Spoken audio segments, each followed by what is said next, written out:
Balvos ir kāda vieta, kur laiks uz mirkli palēlinās. Tā ir Arnitas labsajūtu darbnīca, kur gan šobrīd gaisā virmo piparkūku smarža, bet patiesībā tā ir tikai neliela daļa no tā, kas te top un ko var piedzīvot. Pamatā man ir pirts. Jā. Pirts vispār ir tā, ar ko viss vispār arī sākās. Jā. Kāpēc es aizgāju prom no darba? Šī pirts ir tas, ka tu atnāc, jā. Tu vari atnākt viens, jā. Un tur tu esi patiess. Jo pat dzīvi mēs, lai kā mēs gribētu, mēs ejam, mēs saliekam katru savu masku, un mēs ejam, un mēs nogurstam no tās maskas un no tās ikdienas. Un mēs ikdienā skrienam, un mēs pazaudējam viens otru. Ja? Un tad pirts ir tā lieta, kad man pirtī nav pulkstenis, nav spogulis. Ja? Un telefoniem ir izslēgta skaņa.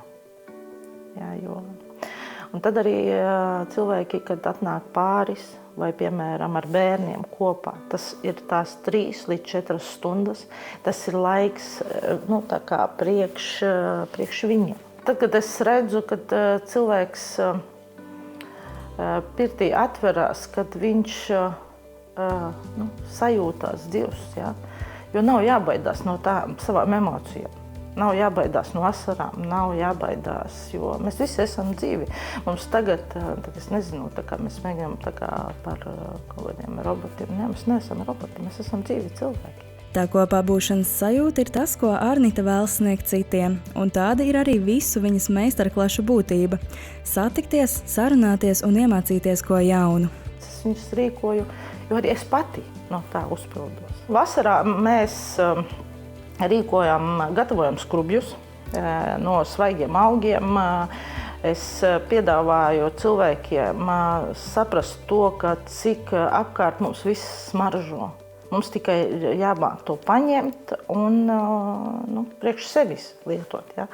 Un tad dažreiz cilvēki ir izbrīnīti, kā var no parastiem augiem, kas it kā mums aug apkārt, sataisīt kaut ko tik smaržīgu, tik foršu un gan pirtī, gan tām pašām vannām. Tad mēs cepām gan picas, gan fokačas, gan visādus tur cepumus. Tagad man ir no šī gada arī jaunums, vasaras jaunums, kad mēs piedāvāju dažādas, sākām mēs ar rabarberu ballīti, cepām plāts maizes, paši tur visu degustējām. Īstenībā mēs jau dažreiz arī tā pielāgojas, ko cilvēki grib, jā.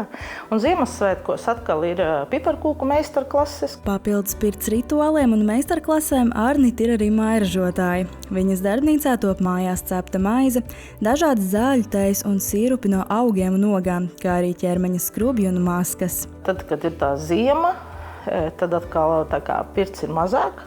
Jā, kaut gan visiem liekas, ka ziemā tieši būtu jābūt vairāk, bet ne, ir tieši otrādies. Jā, jo vasarā ir visiem atvaļinājumi, visi grib atpūsties un tā. Un tad tā ziema kaut kā bija jāizpilda. Un tad es domāju, ka es varētu savu produkciju piedāvāt kā dāvanījās. Skaisti noformētās, saliktās kastēs.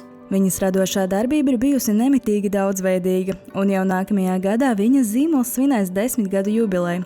Skaidrs ir viens – radošiem cilvēkiem apnīk darīt vienu un to pašu, tāpēc viņa vienmēr meklē jaunas idejas un izaicinājumus. Tagad ir radusies tā vēlme, es saprotu to, ka es gribu atkal mācīties. Es gribu mācīties atkal, jā. Un es ceru, ka to nākamgad arī darīšu, jā. Jo tev jāaug ir līdzi. Tev visu laiku ir jāaug līdzi, jo pasaulē viss mainās. Viss ienāk, nevar arī vienkārši sēdēt un forši es tagad to māku un es vēl to māku un man īstenībā nekas vairs nav jāmācās. Nē, tā nav. Ir visu laiku ir jāmācās, jāiet līdz laikam. Un tie, kas vēlas piedzīvot, iemācīties ko jaunu un ienest mazliet radošumu savā ikdienā, var pieteikties, lai ieplānotu savu ciemošanos Arnitas labsajūtas darbnīcā.